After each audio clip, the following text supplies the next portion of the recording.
మొన్న December 31 రోజు every year ఎప్పుడు ఏదో ఒక పంచాయతీతోనే ఉంటున్నాము, మంచి సెలబ్రేట్ చేసుకోవట్లేదు. ఈ సంవత్సరం అయినా మంచి సెలబ్రేట్ చేసుకోవాలి. 31 నైట్ పీస్ఫుల్గా ఉండాలి. నెక్స్ట్ ఇయర్లోకి మంచి హ్యాపీగా పీస్ఫుల్గా అడుగు పెట్టాలని చెప్పని అనుకొని ప్లాన్ చేసుకొని ఒక డెవోషనల్కి సంబంధించి వాళ్ళు ఒక మంచి ప్రోగ్రామ్ ప్లాన్ చేస్తే సరే ఆడికి పోదాం, పీస్ఫుల్గా ఉందాం ఈరోజు మొత్తం అని చెప్పని పోయినా ఓకే. నైట్ 12 అవుతుంది. చూస్తుండగానే గడిచిపోయింది. అబ్బాయి ఇప్పటిదాకా ఏం టెన్షన్ లేదనుకున్నా. నైట్ 12కి ఒక ఫోన్ ఫస్ట్ విసేజ్ చేద్దామని జీలాల్పంతో ఒక ఫోన్ చేసిన. స్టార్టింగే మీరు కాల్ చేస్తున్న వ్యక్తి అయిపోయింది. అమ్మా అనుకున్నా. సరే ఇక స్టార్టింగే కదా, 2 సెకండ్లు లైట్లే బొక్క అని చెప్పని ఫోన్ పక్కన పెట్టేసిన. మంచిపోయినా కూర్చున్నా. నైట్ అయిపోయింది. ఫోన్ ఛార్జింగ్ పెట్టిన. వెళ్ళిపోయినాం. పొద్దున్న ప్యాక్ చేసుకొని వచ్చేసిన. మొబైల్ ఛార్జర్ మింగు మర్చిపోయినా. 2000 బొక్క. సరే అయిపోయింది కదా, ఇందేదో అయిపోయింది అని చెప్పని వచ్చేసిన. ఆటో ఎక్కినాం. ఆటో దిగిన తర్వాత ఒక 10 నిమిషాల తర్వాత రియలైజ్ అయింది ఏంటంటే షూస్ మర్చిపోయినా. కవర్ ఆటోలో కొత్త షూస్ 1000 రూపాయలు బొక్క.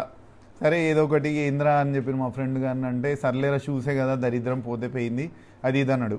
సర్లే దరిద్రమే కదా పోయింది అని చెప్పని అనుకున్నా. మంచిగా ఓకే కదా అని చెప్పని అనుకున్నా. కానీ దరిద్రం పోలే, ఇంకా వెంటాడుతుంది మనల్ని అన్న విషయం చాలా సస్పెన్స్ తర్వాత నాకు కూడా అర్థమైంది. సరే అని చెప్పని ఇంక ఇంటికి వెళ్ళిపోదాం అని చెప్పని ట్రైన్ చూస్తే ట్రైన్ ఉంది, బుక్ అయింది టికెట్. ఇదేందబ్బా ఇంత ఈజీగా బుక్ అయింది అనుకున్నా. తీరా నేను వెళ్ళి చూసే వరకు, ఇంకా నియర్ బైలో నేను వెళ్తున్నాను చూసే వరకు మనం బుక్ చేసింది అనుకున్నది ఒక స్టేషన్, అది బుక్ అయింది ఇంకో స్టేషన్ నుంచి. అక్కడి నుంచి అక్కడికి ½ అన్ అవర్. మన ట్రైన్కి 15 మినిట్సే టైం ఉంది. రీచ్ కాలేం. టికెట్ డబ్బులు బొక్క. సరే కదని చెప్పని మెట్రో ఎక్కి పైకి వెళ్ళినా, రిటర్న్ అన్న వెళ్ళిపోదాం, ఇంకా బస్కి వెళ్దామని చెప్పని వచ్చి కిందికి వస్తే, సార్ నేను వెళ్ళలేదు ఇట్లా అని చెప్పని అంటే, సార్ మీరు బ్యాక్ అయితే వెళ్ళొచ్చు, టికెట్ అయితే క్యాన్సిల్ అవ్వదు, టికెట్ క్యాన్సిల్ అవ్వదు అన్నాడు. మెట్రో టికెట్ డబ్బులు బొక్క. ఇన్ని బొక్కలు పెట్టుకొని కూర్చొని ఒక నిమిషం అనుకున్నా, అరే 2025 వచ్చినా 2026 వచ్చినా 2000 ఏమంటారు కదా, ఏదొచ్చినా మన దరిద్రం మారదు అని చెప్పని అనుకొని వచ్చేసిన. సరే ఏదైనా మా దరిద్రాలు ఇంతే ఉండే, కానీ మీ అందరికీ wish you happy new year. ఇంకొక గుడ్ న్యూస్ కూడా ఉంది. ఎంత సోది నా దరిద్రం అంతా మీకు చెప్పిన తర్వాత ఒక చిన్న గుడ్ న్యూస్ చెప్పాలనుకుంటున్నాను మీకు.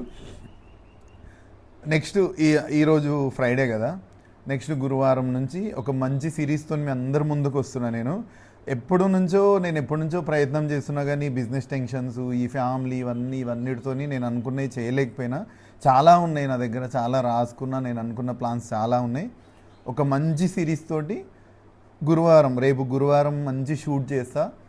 శుక్రవారం ఫస్ట్ వీడియో మంచి సిరీస్తో మీ అందరి ముందుకు వస్తా. ఇప్పటిదాకా మీ అందరు నన్ను ఆదరించరు, మీ ప్రేమతో నన్ను ఇప్పటిదాకా నడిపించరు. నేను ఎట్లాంటి వీడియోలు చేసినా సరే భరించరు, ప్రేమించరు, ముందుకు నడిపారు. కాబట్టి ఇక నుంచి మీ అందరి కోసం మంచి సిరీస్తోని, మంచి ఐడియాస్తో, మంచి సిరీస్తోని ముందుకు వస్తా.